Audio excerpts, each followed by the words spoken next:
Mike Fresh alongside Jason Heat. This is 1CW. Made an impact since his arrival, winning that prestigious title, the 1CW Workhorse Championship. Yes, usually you'll note that in professional wrestling there is a tradition that the champion comes out second, but it is technically champion's prerogative, and TonyLeyenda has stated no one is ahead of... Extremely physical, extremely talented. DK Vandu, more of a grappler, a submissions expert. He's going to try and tie you into knots. TonyLeyenda, very classic power professional wrestler. Very simple, very effective, and the most important thing about TonyLeyenda, beyond his athleticism, is just he has it. People ask what it is. Take a look in the ring. You're seeing it. The size, the strength, the charisma. That is La Crema. There are very few people that I think were born to be in the middle of a wrestling ring. TonyLeyenda is one of those people. And he was not born for it in the sense of any kind of nepotism. TonyLeyenda came from nothing. He has earned everything he has and has been very public in interviews and quotes and statements that he will never slide back to poverty and obscurity. That is why he fights like his life depends on it every time he is in the ring. DK Vandu, just a monster of a person. TonyLeyenda doing a great job just keeping him on his knees and back at the very beginning of this match.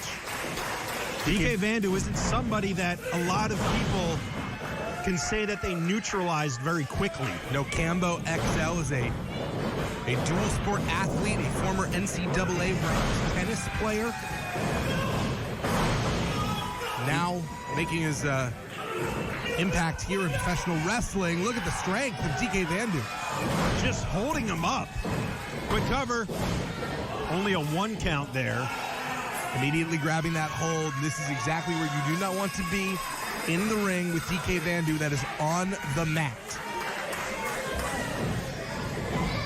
As you alluded to, DK Vandu just came back from a 1-week tour in Mexico, training with none other than current AEW star and former Ring of Honor World Champion Bandito. Curious to see how that Lucha Libre influence may play into this match. DK Vandu bringing the fight to Leyenda. Just bringing him corner to corner. And he's got a look of somebody that's hungry on his face. There's a lot of pressure on DK Vandu. After all that hype, there was a lot of resentment in the locker room, given just how public the positives were put on DK Vandu, just how much hype was given to him. So there's a lot that he feels like he has to live up to in terms of expectations here in 1CW, doing a great job of it so far in this match. DK Vandu going from the middle, cross body. That is a lot of muscle to have land on top of you. There's a lot of protein in DK Vandu that just landed, and Leyenda doing a great job now of effectively trying to find base. Taking a hard palm to the face. This is a championship advantage situation to beat DK Vandu in order to leave as champion, and now taking full advantage of the actual hardest part of the ring, that steel post. And just bending him over that 90-degree angle. Vandu in a bad way now.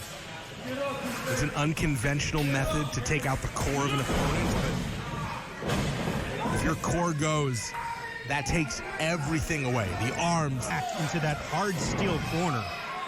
You saw taking that moment to celebrate. That has sometimes been the Achilles heel of Leyenda, if he has one.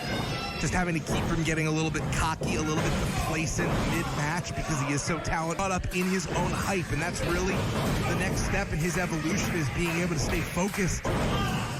And again, all of these moves, just watch what he's doing. Focusing on that back that he bent around that steel post. It was like the Leyenda had gone straight to the mat. For the people at home, I want you to think about the last trying to do something. Now imagine trying to fight a guy with the size of Leyenda with all of that pain. Stalling suplex. Doing a little dance. And now that is something to celebrate for TonyLeyenda, just winning the power game against DK Vandu, only 2. But in the last several minutes of this... But both of these men just get in these modes where they're in complete control of a part of the match. It becomes about who makes the mistake. They're both so good that you rely on your opponent to make an error. And there we see trying to hook the leg, and DK Van to get a leg hooked as well with his foot, unable to do so. Going for those desperation covers. That's that grappling skill of DK Vandu. Wild charge by TonyLeyenda. The workhorse title is on the line. You have to reverberating through DK Vandu's back. We've already seen TonyLeyenda defeat Hobo Harry for the title and defend against Deep Pockets. Dejan Eakin, full defense here against Cambo XL. Center of the ring, great positioning, captures the arm for extra leverage, still not enough. That was a beautiful way that TonyLeyenda kicked out of that. Didn't use his whole body, just kind of used that one leg that he's trying to get a little bit. Beautiful is a great word to describe a lot about TonyLeyenda. DK Vandu trying to take advantage of that leg.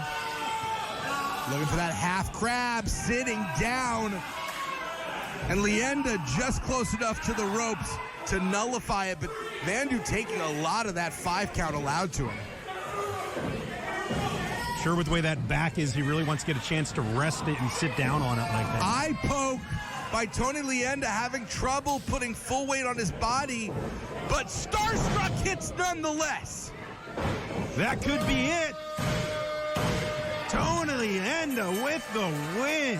For a number of other matches on this contract, I'm very curious to see who else he'll face and if there are more titles to constantly prove that he is legendary.